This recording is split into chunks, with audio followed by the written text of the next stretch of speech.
Innal hamdalillah nahmaduhu wa nasta'inuhu wa nastaghfiruh wa na'udzu billahi min shururi anfusina wa min sayyiati a'malina may yahdihillahu fala mudhillalah wa may yudlil fala hadiyalah wa asyhadu an la ilaha illallah wahdahu la syarikalah wa asyhadu anna Muhammadan abduhu wa rasuluh. Allahumma shalli wa sallim ala nabiyyina Muhammad wa ala alihi wa sahbihi ajmain, amma ba'd. Bapak Ibu sekalian, para santri yang kami hormati, alhamdulillah pada kesempatan di pagi ini kita bisa sama-sama hadir untuk kita sama-sama belajar dalam kegiatan kajian rutin bulanan kita, yang insya Allah pada kesempatan kali ini kita akan melanjutkan pembahasan seperti yang telah kita biasa bahas pada pertemuan sebelumnya. Ada tema yang kita usung, kita bawa, kita bahas di setiap pertemuan. Kali ini temanya adalah istiqomah setelah Ramadan. Istiqomah setelah Ramadan. Ini yang akan kita kaji bersama pada kesempatan di pagi ini, ya. Nah, pada kesempatan di ini kita akan coba untuk membahas tema ini dengan terlebih dahulu kita menempatkan bulan Ramadan sebagai bulan istimewa. Nah, kalau bulan Ramadan bulan biasa-biasa, tentu kita membahasnya juga biasa-biasa. Seperti halnya kalau kita bertemu dengan bulan, misalnya bulan Safar, lalu bulan Rabiul Awal, Rabiul Akhir, bulan Jumadil dan seterusnya. Yang bulan-bulan itu sama satu dengan yang lainnya. Maksudnya bulan Safar dengan bulan Rabiul Akhir misalnya sama. Dia sama-sama salah satu dari 12 bulan yang ada, dan tidak ada yang istimewa, yang khusus di situ. Allah SWT berfirman, Inna iddatasy syuhuri indallahi 12 syahra. Sesungguhnya jumlah bulan di sisi Allah Subhanahu wa taala ada 12. Fi kitabillah, dalam kitabullah, yang merupakan ketetapan Allah Subhanahu wa taala. Yauma khalaqas samawati wal ard, sejak Allah ciptakan langit dan bumi. Pada hari sejak Allah ciptakan langit dan bumi.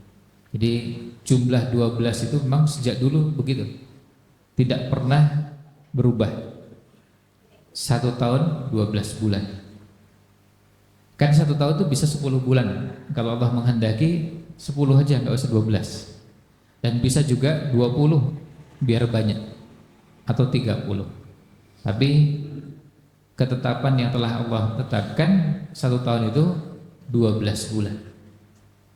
Jadi ini ketetapan yang ada sejak Allah ciptakan langit dan bumi. Jumlahnya 12. Nah, dari 12 bulan itu ada 4 yang termasuk bulan-bulan haram, dan ada 1 bulan yang menjadi bulan istimewa dengan beberapa amal-amal istimewa di dalamnya, yaitu bulan Ramadan.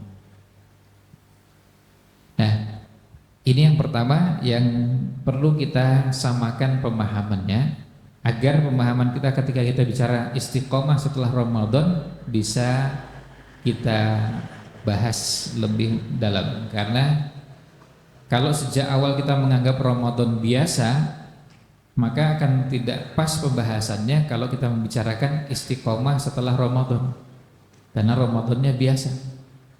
Tapi kalau Ramadannya istimewa, maka kita pas membahasnya dengan tema istiqomah setelah Ramadan. Sebab kalau biasa nanti akan muncul pertanyaan, lah kenapa kok nggak ada pembahasan istiqomah setelah Safar, istiqomah setelah bulan Rabiul Akhir, istiqomah setelah bulan Jumadil Akhir. Kenapa kok tidak ada itu? Karena memang bulan-bulan yang lain tadi berbeda dengan bulan Ramadan. Nah, itu alasannya kenapa pembahasannya menjadi istimewa, karena Ramadannya istimewa. Ini sama persis dengan beberapa ibadah yang kita kerjakan. Ada ibadah-ibadah yang kita kerjakan dan itu istimewa dibanding ibadah-ibadah lain. Maka kita memperlakukannya tidak sama. Nah, ini penting. Kenapa kita perlu sampaikan? Karena dalam Islam itu ibadah bertingkat-tingkat. Nah, ini poinnya juga. Ibadah itu bertingkat-tingkat. Ada satu ibadah yang tingkatannya lebih tinggi dari ibadah yang lain. Ada ibadah yang kedudukannya berbeda dengan ibadah yang lain. Contoh yang paling gampang, ada ibadah wajib, ibadah sunnah. Itu semua ulama sepakat bahwa ibadah wajib kedudukannya tidak sama dengan ibadah sunnah. Contohnya misalnya sholat wajib dengan sholat sunnah itu beda. Kalau sholat wajib nggak bisa ditawar, sehari 5 kali tidak mungkin ditawar, harus dikerjakan. Ya, sholat wajibnya harus dikerjakan, tidak ada pilihan. Tidak mungkin ada orang milih mau mengerjakan atau tidak mengerjakan. Subuh tadi misalnya, tidak ada pilihan bagi kita selain mengerjakan sholat subuh. Tapi kalau sholat sunnah, misalnya ada qobliyah zuhur, kalau ada yang tidak mengerjakan, boleh, meskipun sayang kehilangan keutamaan yang sangat besar. Tapi sholat zuhurnya tidak mungkin ditinggalkan, harus dikerjakan. Nah, itu untuk menunjukkan adanya tingkatan dalam ibadah. Ada sholat wajib, sholat sunnah. Ada puasa wajib, puasa sunnah. Ada mengeluarkan harta yang wajib, yaitu zakat, dan ada yang sunnah, seperti infak, sedekah, wakaf, yang tidak wajib. Nah, kalau begitu maka kita memposisikan yang wajib tidak boleh sama dengan yang sunnah. Memposisikan yang penting dan sangat penting tidak boleh sama dengan yang kurang penting, apalagi tidak penting. Karena dalam syariat kita ada yang sangat penting. Kemudian juga ada yang mendesak dan tidak mendesak. Contohnya misalnya ada ibadah yang waktu mengerjakannya terbatas. Misalnya Jumatan. Ini bapak-bapak kalau pas Jumatan kan nggak bisa milih, waktunya cuma di saat itu. Coba datangnya terlambat setengah jam, kan sudah bubar. Nggak bisa milih, waktunya cuma di situ. Kalau sudah misalnya di Jogja sekarang ini kira-kira jam 11:50, ya pilihannya cuma di situ. Nggak ada pilihan orang mau sholat Jumat tapi seperti sholat duhur. Sholat duhur jam 11:50 bisa, jam 12 ya bisa, setengah 1 bisa, jam 1 ya bisa, sampai setengah 3 pun bisa. Dan sholatnya tetap sah. Sholat duhur setengah 3 itu tetap sah. Masalah berjamaah itu nanti masalah lain, tapi kita bicara waktunya. Waktunya bisa setengah 3, tapi kita ketika Jumatan yang dilaksanakan di masyarakat, pilihan Jumatannya cuma itu. Dan kita nggak bisa datang ke masjid pada hari Jumat, ini yang bapak-bapak datangnya jam 2. Ini sudah nggak ada Jumatannya, sudah selesai. Jangankan jam 2, jam setengah 1 saja biasanya sudah bubar. Kalau di Jogja jam setengah 1 sudah selesai assalamualaikum. Ada yang agak mundur dikit jam 12:32 sampai 35 ya. Tapi kalau sudah setengah 1 biasanya di banyak masjid sudah selesai. Apalagi beberapa masjid yang sudah menetapkan untuk khutbahnya jangan lama-lama. Ada beberapa masjid yang ngasih keterangan dan diingatkan berkali-kali. Pertama, ketika surat undangan dikasih keterangan di bawah, khutbah hanya 15 menit. Terus 1 hari sebelum hari Jumat yaitu hari Kamis disampaikan khutbah hanya 15 menit. Lalu pada hari Jumat paginya diingatkan kembali, Ustaz mengingatkan jadwal khutbah Jumat di tempat kami, di masjid kami, khutbahnya hanya 15 menit. Begitu sampai di masjid, takmirnya ketemu, diingatkan kembali, Ustaz nanti khutbahnya 15 menit. Nah kalau khutbahnya 15 menit, hampir bisa dipastikan setengah satu udah bubar, udah selesai, maksudnya rangkaian sholatnya dan khutbahnya. Khutbahnya sudah selesai, sholatnya juga sudah assalamualaikum. Maka tidak ada pilihan. Kita nggak bisa mengerjakan Jumatan setelah itu karena orang-orang sudah selesai semua. Kita mau Jumatan sama siapa? Ya, semuanya sudah selesai. Bahkan kalau di sebagian masjid setengah satu itu begitu kita datang, ya orang sudah keluar dari masjid. Jadi nggak ada pilihan. Ada yang waktunya terbatas. Boleh nggak khutbahnya dilaksanakan agak mundur? Ya tentu boleh. Tapi tadi jamaahnya mau mulai jam berapa?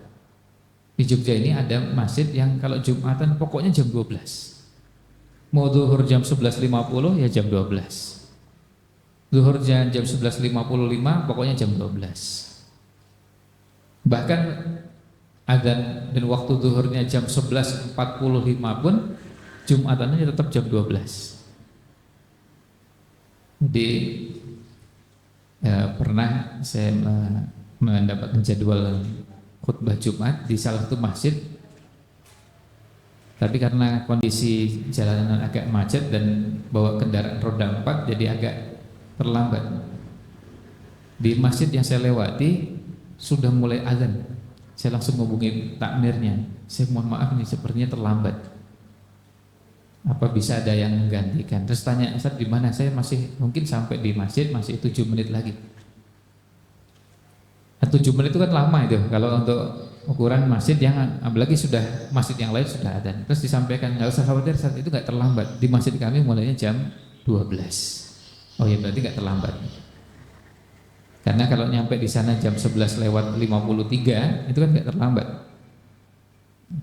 Artinya masih ada 7 menit dari sebelum dimulainya khutbah Jumat.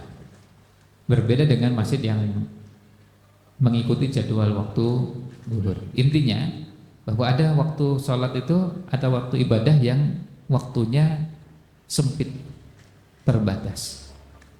Begitu kita terlambat dan kita tidak datang tepat waktu, ya sudah, kita kehilangan kesempatan tersebut. Nah, kembali ke bahasan kita, jadi Ramadan termasuk yang seperti itu. Ramadan termasuk ibadah yang kalau dalam istilah ulama usul fikih namanya ibadah yang waktunya mudayyak. Waktunya sempit. Enggak ada waktu cadangan. Begitu masuk bulan Ramadan, kalau Ramadannya 30 hari, waktu yang tersedia berapa? 30 hari.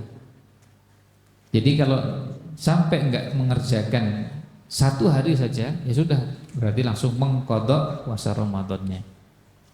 Beda dengan sholat zuhur.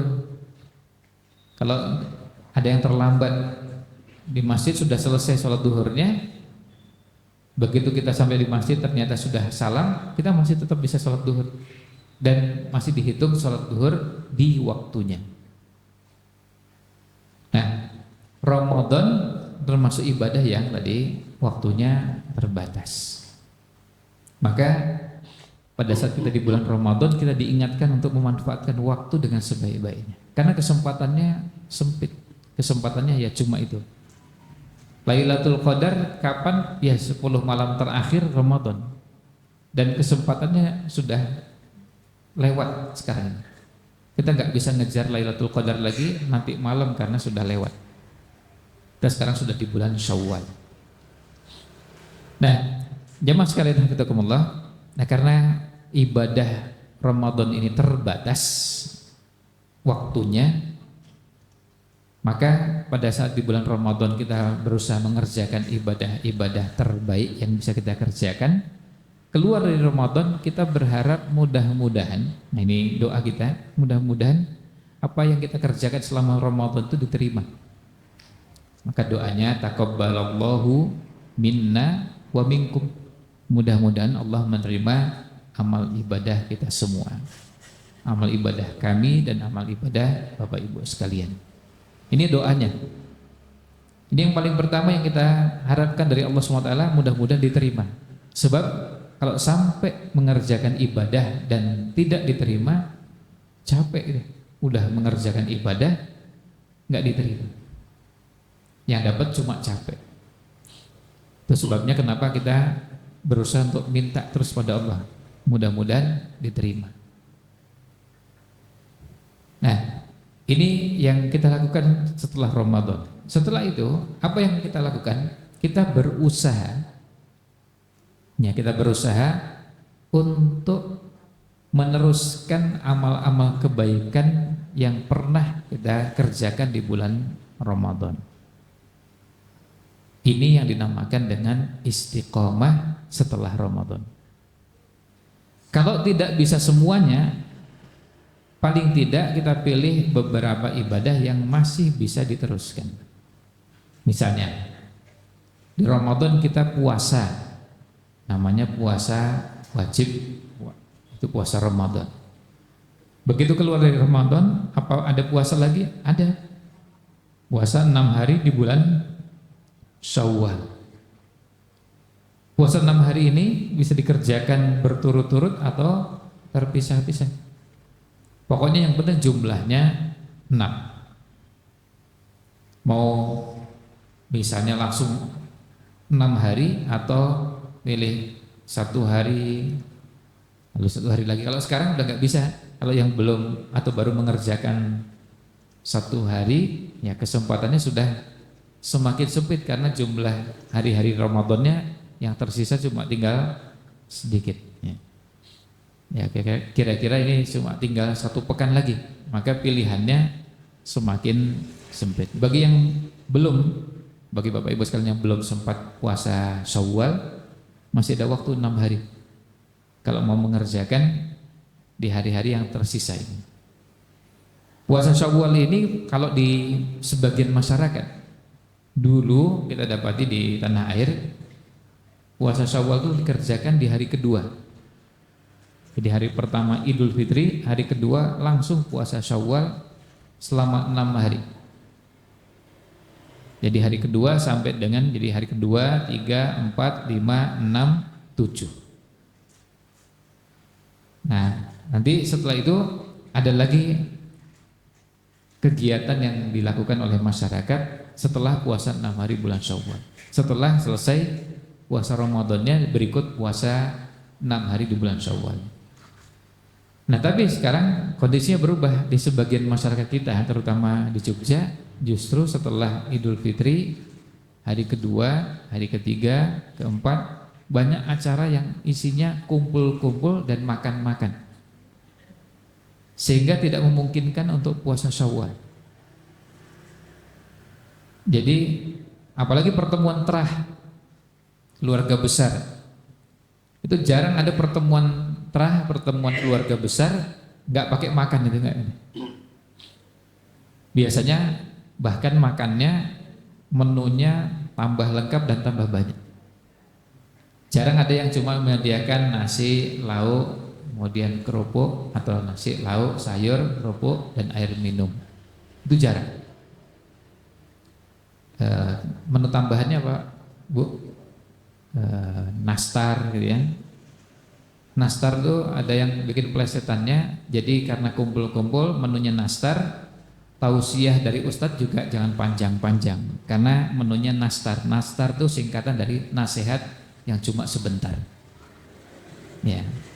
Jadi Ustadznya diingatkan, Ustadz ini menunya nastar. Ya. Oh ya, sudah langsung nyambung. Nastar maksudnya nasihat, tapi cuma sebentar. Jangan lama-lama, karena acara intinya itu bukan ceramahnya, tapi nah itu acara untuh. Ya. Acara intinya justru acara untuh. Ya. Maamnya itu makannya, dan kumpul-kumpul ketemu ya, sambil makan sambil ketemu, ngobrol, tanya gimana Le ini, gimana Mas ini, gimana Mbak ini, wah tanya tentang kondisi dan kabarnya keluarga, kerabat, family, pokoknya ngobrol-ngobrol, tapi ngobrolnya sambil makan. Dan biasanya menunya banyaknya luar biasa. Jarang sekali ada pertemuan terah seperti itu yang diselenggarakan menunya cuma tunggal, ya. Menunya cuma satu. Itu baru nasi aja bisa prasmanan. Berarti menunya macam-macam. Jarang nasi prasmanan itu menunya satu, ya. Jadi menunya banyak ditambah kuenya. Kuenya bukan cuma nastar. Ada apa lagi, Bu? Keju. Terus apa? Wajib, ya. Ada menu tradisional maupun menu kekinian. Jadi banyaknya luar biasa, sampai bingung yang mau dimakan itu yang mana karena saking banyaknya. Nah, ditambah kita di bulan Syawal juga ada yang sekaligus melaksanakan acara resepsi pernikahan, mengamalkan salah satu sunnah yang juga pernah diamalkan oleh Rasul Shallallahu Alaihi Wasallam, yang diceritakan juga oleh Imam Nawawi. Ketika Nabi SAW menikah dengan salah seorang istrinya juga di bulan Syawal. Akhirnya apa? Ya nggak jadi makan, nggak jadi puasa gitu. Karena di tempat resepsi begitu menunya bisa tambah lengkap lagi. Ya, jadi menunya tidak pernah kita temukan, ya kita nggak tahu ya di tempat lain. Tapi selama ini kalau kita lihat di Jogja, itu hampir tidak pernah ditemukan ada resepsi pernikahan menunya sedikit. Ya, biasanya menunya banyak, bahkan sangat banyak. Sampai kalau mau minum itu tanya mau minum apa? Air putih, air merah, air hijau, air kuning. Ya, warnanya beda-beda. Ya, pokoknya berwarna. Ya, jarang ada yang menunya air minumnya satu warna. Ya, biasanya menunya minumannya saja sudah berwarna-warni. Warna-warni itu ada yang karena memang jus, ada yang es dan menu-menu lainnya. Akhirnya apa? Kita mau puasa Syawal nggak jadi-jadi. Mau puasa Syawal diundang resepsi pernikahan, mau puasa Syawal pertemuan terah, pertemuan keluarga besar. Nah, terus kapan ini? Ditambah lagi di kita ada namanya ini istilah ya. Istilah meskipun bahasa Arab, tapi istilah ini tidak dikenal di negara Arab. Itu halal bihalal. Istilah halal bihalal itu istilah yang di Arab sendiri gak ada deh. Jadi kalau ketemu orang Arab nanti bisa tanya, Syekh, hal ta'rifu halal bihalal? Nanti beliau bingung gitu. Kan halal itu bahasa Arab ya. Bil halal juga itu bahasa Arab. Halal bihalal itu bahasa Arab. Tapi orang Arabnya sendiri gak paham.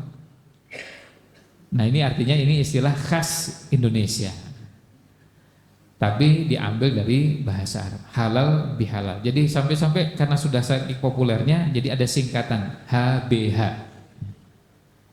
Jadi ada yang menyampaikan, Ustaz ini mau mengirimkan undangan HBH. HBH itu apa? Oh, ternyata halal bihalal.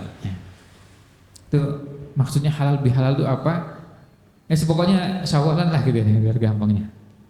Dijelaskan malah panjang dan susah ya, biar gampangnya cara kumpul-kumpul, ketemu, ngobrol, nanti ada biasanya ada tausiah, ada pengajian, kemudian nanti ada yang sudah hampir bisa dipastikan ada sesi makan-makan. Jadi nggak pernah ada ceritanya halal bihalal, terus acaranya semua pesertanya puasa. Jadi untuk menghemat kan begitu caranya. Jadi halal bihalal, tapi diumumkan di undangan Bapak Ibu sekalian, halal bihalal kita kali ini ya, sambil puasa Syawal. Jadi tidak disediakan makan dan minum. Sama juga dengan pernikahan. Ya. Resepsi pernikahan itu gak pernah ada ceritanya resepsi pernikahan.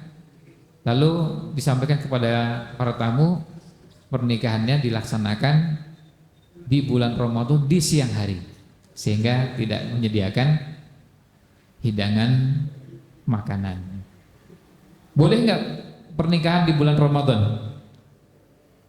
Ya boleh, masa nggak boleh. Cuma kalau mau mengadakan resepsi pernikahan berarti bukan di pagi hari, bukan di siang dan di sore hari. Kapan? Malam hari. Jadi bisa menjamu para tamu yang ada sehingga bisa makan dan minum.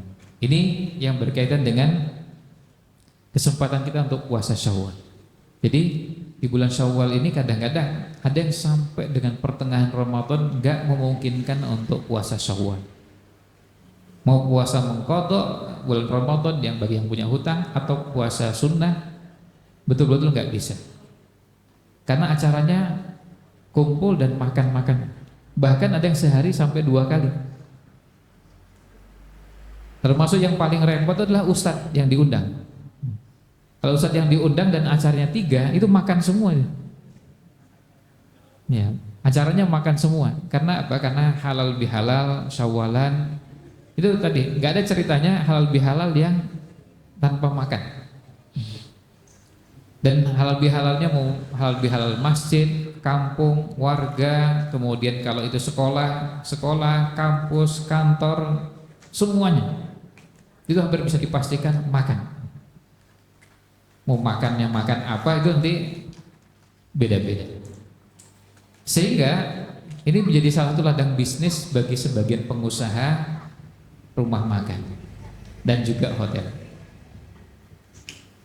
Jadi di bulan Syawal ini sekaligus juga informasi untuk Bapak Ibu sekalian. Jadi sebagian ustadz itu kalau di bulan Syawal itu termasuk yang bagian yang sulit puasa Syawalnya. Karena undangannya kalau undangan Syawalan tadi hampir bisa dipastikan ada makan. Sementara kalau nggak makan nggak enak sama tuan rumah. Ya, kan tuan rumah ketika menjamu mengundang ustadz untuk ngisi, harapannya ketika menyediakan hidangannya disantap. Tapi kalau diundang terus sampaikan mohon maaf saya puasa, padahal sudah disiapkan hidangan yang istimewa untuk ustadz.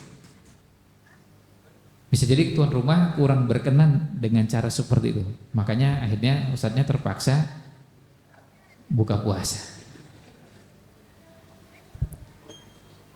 Al-mutatawwi'u amirul nafsihi. Orang yang puasa sunnah itu amir. Itu artinya pemimpin, dia yang mengendalikan untuk dirinya. Jadi maksudnya boleh membatalkan puasa sunnahnya. Jadi begitu niat dan sudah sahur, bukan cuma niat tapi sudah sahur. Terus setelah itu pagi gini masih puasa.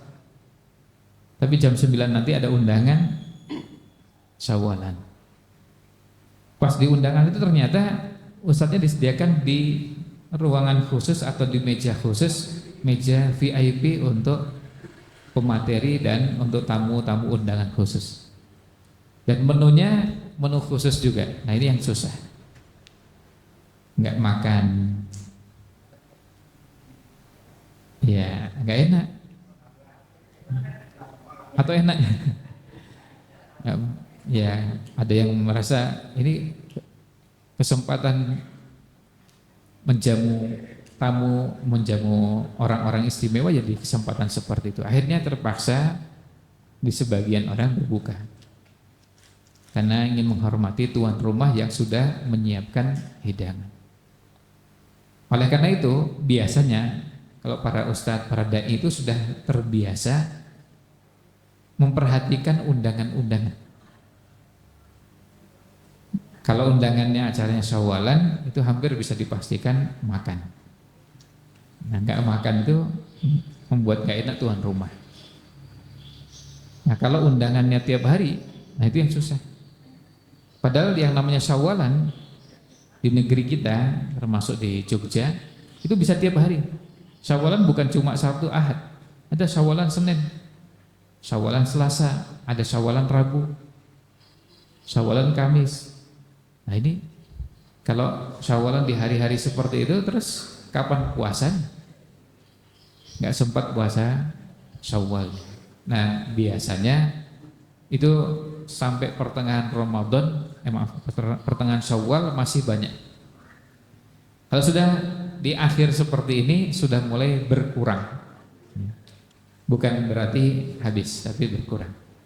Bahkan saking seringnya dan banyaknya syawalan, hal bihalal, sampai akhirnya ada yang mau menyelenggarakan sudah habis bulan Syawal. Misalnya mau cari waktunya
kemudian dia belum masuk Islam. Dia mengatakan bahwa ketika saya lihat Nabi Muhammad SAW ini bukan wajah pembohong.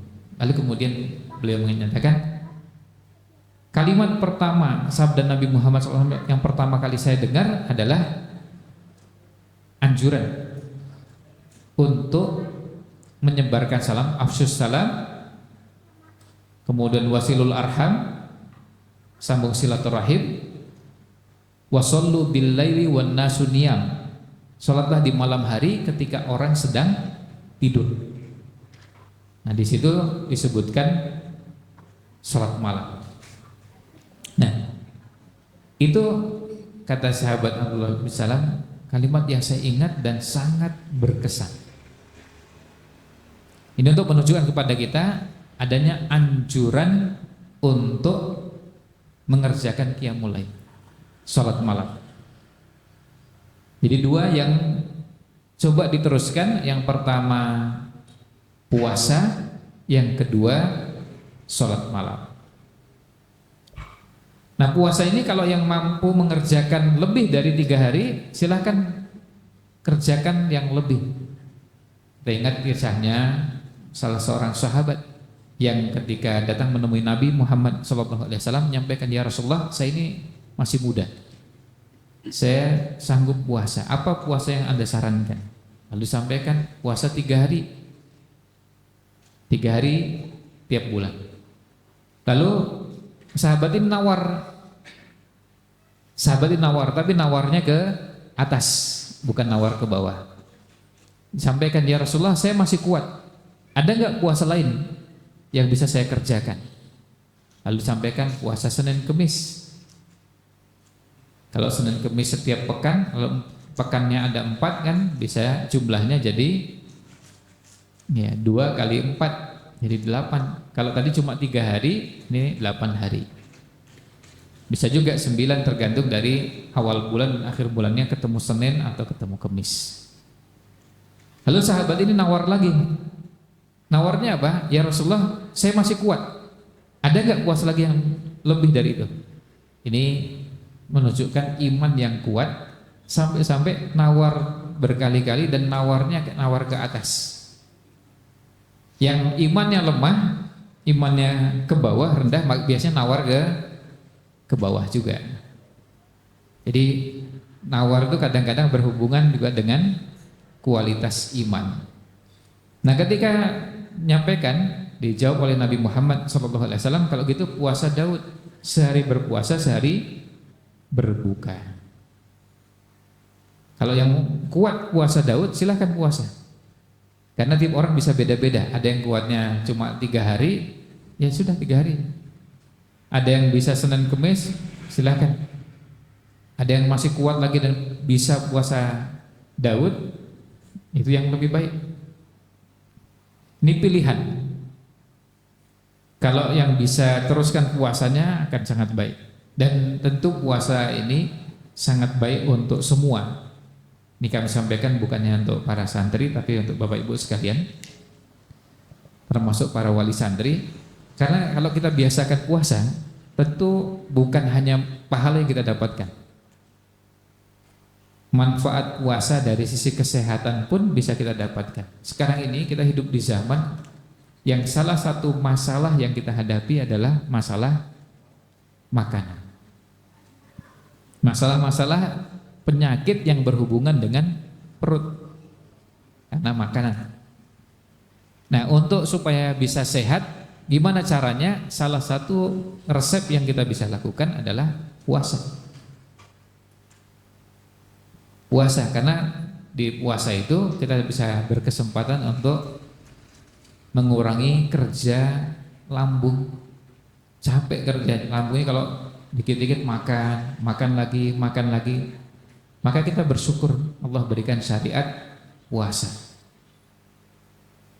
Maka kalau kita perhatikan orang yang rutin puasa, disiplin puasa, biasanya penyakit-penyakit yang berhubungan dengan lambung lebih kecil peluangnya untuk menghinggapi dan mendatangi tubuhnya. Meskipun ini hanya salah satu cara tentu ada cara yang lain. Menu yang dimakan juga perlu diatur, karena ada yang puasa tapi sahur dan bukanya juga nggak teratur. Nah ini juga sama aja, bisa jadi akan ada masalah baru lagi karena pola makannya. Dan ada yang begitu buka puasa di bulan Ramadan, makan dan minumannya banyaknya luar biasa. Begitu mendengar adzan langsung es teh, ya. Atau es yang lain, ada es doger, es campur, es teler, dan es yang lain. Ya. Terus udah pertama kali begitu dengar adzan langsung es, disarankan ini ada kurma, sunnahnya ada kurma. Ya, akhirnya setelah itu baru kurma. Nah kurma cuma diambil satu, di samping kurma ada minuman wajib, makanan wajib nasional, gorengan. Ya, yang dimakan banyak mana gorengannya. Jadi kurmanya cuma satu, gorengannya bisa 3. Nah, ya kalau begini cara makannya ya bisa juga muncul masalah perut ya karena pola makan yang nggak beraturan, nggak teratur, dan akhirnya perut ya, kasihan kan perutnya kaget itu, udah tadi lapar seharian tiba-tiba langsung es teh. Ya. Jadi perut kosong langsung diisi es teh, ya.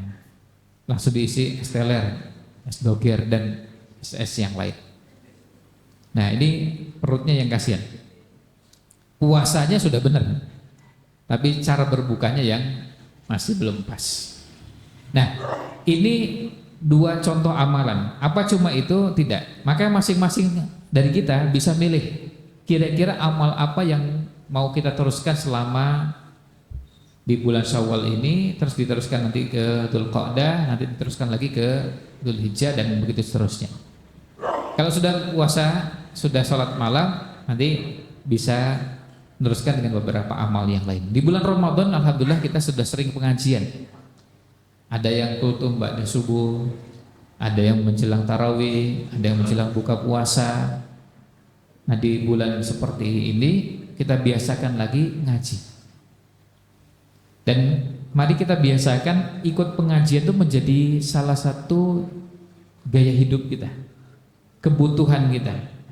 Kenapa? Karena dengan ngaji kita jadi ngerti banyak hal. Dengan ngaji kita jadi tahu hal-hal yang perlu diketahui oleh setiap muslim dan muslimah. Misalnya dengan ngaji kita jadi tahu, oh ternyata ada yang wajib, ada yang sunnah. Kita jadi tahu ketika dengan ngaji ternyata syariat Islam itu bertingkat-tingkat. Ternyata dengan ngaji kita jadi tahu bahwa ada syariat itu yang prioritas, yang perlu disegerakan, didahulukan dari yang lain. Ada syariat yang kepentingannya untuk orang banyak, dan ada syariat yang kepentingannya untuk pribadi. Itu sebabnya kenapa kalau ada orang mengerjakan syariat, itu ada yang mengerjakan syariat itu dia mengerjakannya, ya, mengerjakan syariat itu dia mengerjakannya mendahulukan kepentingan orang banyak daripada kepentingan pribadinya. Maka kita berbagi. Contohnya misalnya kalau ada yang bertugas di rumah sakit, maka sudah barang tentu ada yang berbagi. Ada yang sholat dan ada yang jaga. Di rumah sakit kita temukan suasana seperti itu. Ada yang berjaga. Jaga kenapa? Kalau ada pasien yang kondisinya gawat, ada yang cepat bisa menangani. Nah yang lain sholat duluan. Nah sholat duluan, sholat belakangan, lalu bergantian, ini bagian dari yang tidak bisa dihindari. Harus begitu, memang harus bergantian. Gak boleh semuanya sholat karena khawatir nanti akan ada kondisi yang darurat dan harus ditangani secara cepat. Beda dengan kalau sakitnya sakit biasa dan ringan. Karena sebagian sakitnya kondisinya berat dan orang mau berada di rumah sakit orang mau menitipkan keluarganya di rumah sakit, salah satunya adalah karena di rumah sakit ada yang ngawasi, ada yang terus memantau. Coba kalau di rumah sakit sama dengan di rumah kita sendiri, ya ngapain ke rumah sakit? Nah, ini ibadah yang terus kita lanjutkan. Nah, termasuk diantaranya adalah kalau bisa, tadi kalau bicara tentang pengajian, belajar agama, kita usahakan belajarnya ini tidak hanya berhenti sampai mengikuti pengajian saja. Bisa juga kadang-kadang meluangkan dengan cara membaca. Tapi kalau yang kesulitan dan agak sulit membaca, ya sering-sering cari-cari tempat pengajian supaya hati pikirannya ini sering disiram. Ibarat tanaman, supaya nggak cepat tanaman itu rusak, ya disirami. Kebutuhan hati kita terhadap syariat ini lebih besar daripada kebutuhan tanaman terhadap cairan. Nah, kita lebih perlu untuk sering-sering disirami. Makanya ada istilah siraman rohani. Ya. Kalau tadi di awal kita menyebutkan acara inti, acara untu, nah ini ada siraman atau ada santapan, ya, santapan rohani. Dan kita dengan belajar begitu, kita akhirnya jadi sering mendapatkan pengetahuan yang begitu banyak. Nah ini, kalau ini nasihat ulama yang kita sampaikan kepada para santri, tentu juga bisa diperhatikan oleh Bapak Ibu sekalian. Kalau di waktu pagi, di waktu ketika pikiran masih segar, usahakan pikiran digunakan untuk hal-hal yang sangat penting, karena pikiran masih segar. Contohnya misalnya kalau pagi, baik sebelum subuh, ba'da subuh, gunakan untuk Quran, atau gunakan untuk pelajaran-pelajaran yang penting, kalau perlu pelajaran yang berat. Nah nanti kalau sudah mulai siang, nah mulai cari yang ringan-ringan. Yang ringan itu apa? Kalau di kalangan para ulama, yang ringan itu contohnya adalah kisah-kisah. Itu ringan. Karena kalau kita membaca kisah, itu tidak perlu energi yang berat untuk memahaminya. Nah saya sebutkan contoh kisahnya. Contoh kisah yang ini kebetulan kisahnya ini berhubungan dengan angka 8. Ya, angka 8. Ada khalifah di zaman Abbasiyah, Daulah Abbasiyah. Khalifahnya namanya Al-Mu'tasim. Ya, Al-Mu'tasim. Itu dijuluki Al-Muthamman. Al-Muthamman ini khalifah yang serba 8. Ya. Ini unik memang beliau ini dengan angka 8 ini. Beliau lahir di bulan ke-8. Bulan ke-8 itu bulan apa? Kalau umat Islam dulu berabad-abad nggak kenal Agustus. Jadi bulannya bulan Sya'ban, ya, sebelum Ramadan. Beliau lahirnya di bulan ke-8. Tahunnya tahun 180 Hijriah. Lagi-lagi ada angka 8-nya. Kemudian di usia 38, di tahun 218, beliau menaklukkan beberapa wilayah. Saat itu beliau melakukan perluasan dan berhasil mengalahkan beberapa kekuatan-kekuatan, termasuk kekuatan yang paling banyak tentu kekuatan Romawi saat itu. Ada kekuatan Persia, kemudian kekuatan punya dari umat agama lain, apapun agamanya, ya kebetulan kekuatan yang besar itu tokohnya ada 8. Kemudian beliau ini diangkat menjadi khalifah, dan pada saat diangkat menjadi khalifah, ternyata kebetulan beliau ini khalifah yang ke-8. di Abbasiyah. Ketika beliau wafat, beliau meninggalkan anak 8 laki-laki, 8 perempuan. Kok ngepas sih 8 terus? Jadi serba 8 dan 8. Nah ini kalau kita baca cerita seperti ini, kita bacanya nggak berat, bacanya. Khalifah namanya Al-Mu'tasim. Ya. Kalau di kita ada beberapa orang di Indonesia, termasuk di Jogja, nggak menggunakan al, tapi Mu'tasim. Ya. Ya, dulu ada beberapa orang juga, dan sekarang sampai sekarang masih ada beberapa orang dengan nama Mu'tasim. Nah ini yang unik dan khas dari Khalifah Al-Mu'tasim yang kebetulan serba 8. Beliau juga jadi menaklukkan wilayah, kemudian mengalahkan beberapa penguasa kecil yang ada dan penguasa besar yang ada saat itu, dan kebetulan jumlahnya 8. Lalu beliau meninggalkan anak laki-laki dan perempuan masing-masing 8 dan 8. Kebetulan lahirnya juga di bulan 8. Dan ketika beliau menjabat sebagai khalifah, beliau juga menjabat sebagai khalifah 8 tahun 8 bulan.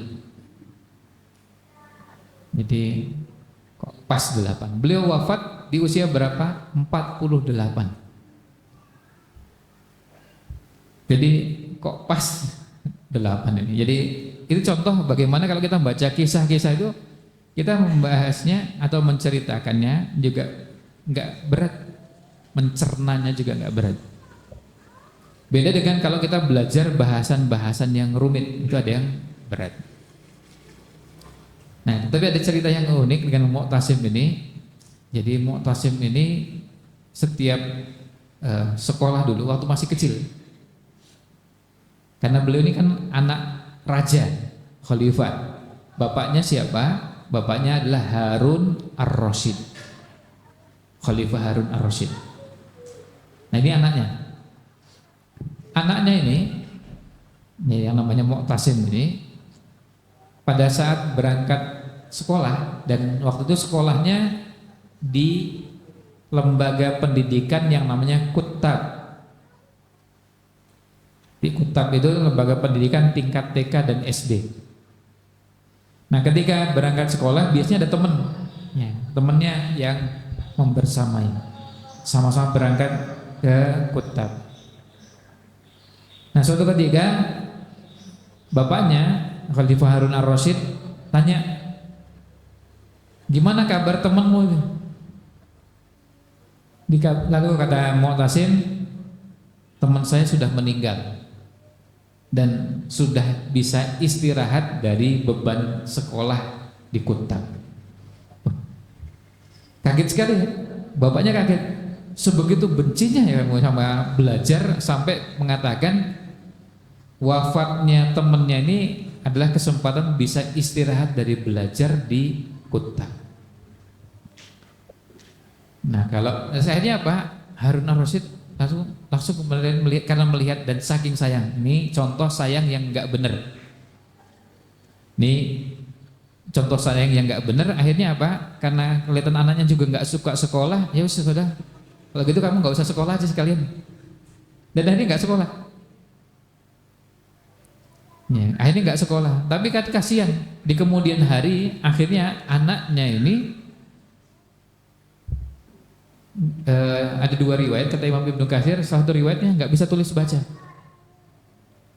Ada yang mengatakan bisa tapi kemampuannya lemah. Ya, kemampuan tulis bacanya lemah. Kenapa? Karena waktu belajar dulu, karena pas begitu nggak suka, ya sudah sekalian ya nggak usah. Nah, tapi kemudian Khalifah Harun Ar-Rasyid di kemudian hari mengatakan ad-darra bina hubbul mu'tasim.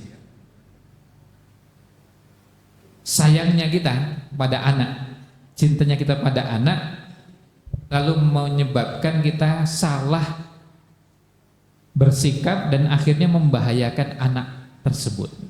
Jadi karena saking sayangnya, akhirnya anaknya, karena sayang sama anak, terus anaknya kelihatan nggak suka sekolah, ya wes kalian nggak usah sekolah aja. Ini contoh sayang yang tidak tepat, sayang yang tidak benar. Dan kisah seperti ini kalau itu tadi di zaman Bani Umayyah, di zaman di zaman Bani Abbasiyah, ya Daulah Abbasiyah, ada juga di zaman Daulah Umayyah. Di Bani Umayyah ada yang ceritanya mirip juga, sama-sama bapak yang salah bentuk menyayangi anaknya. Tapi namanya kalau di sini namanya Abdul Malik bin Marwan.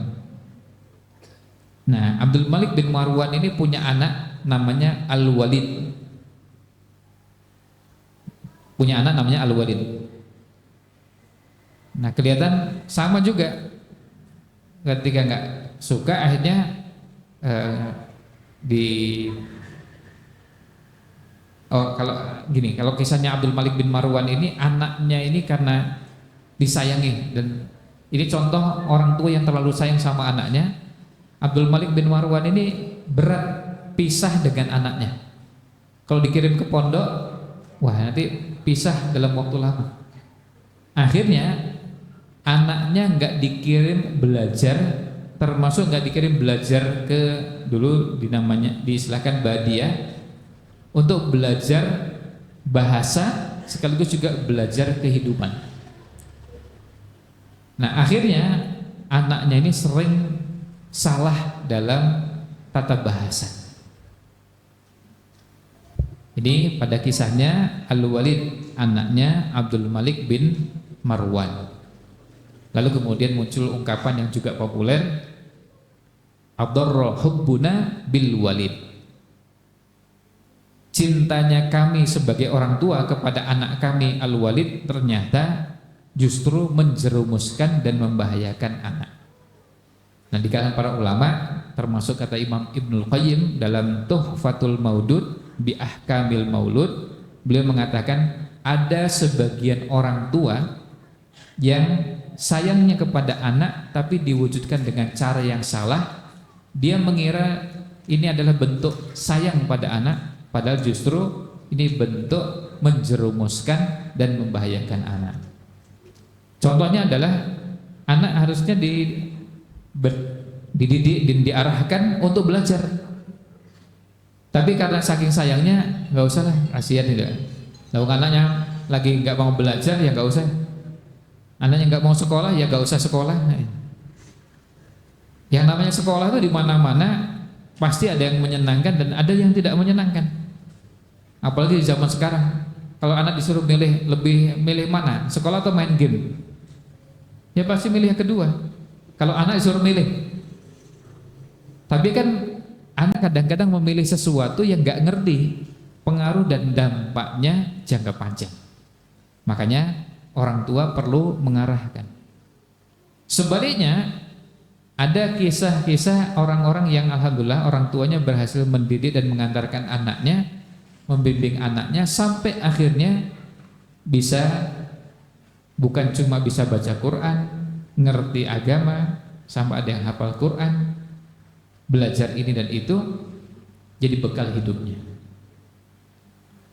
Ada beberapa orang sekarang di zaman sekarang yang berterima kasih pada orang tuanya yang telah mengantarkannya ke tempat belajar sehingga ngerti beberapa hal.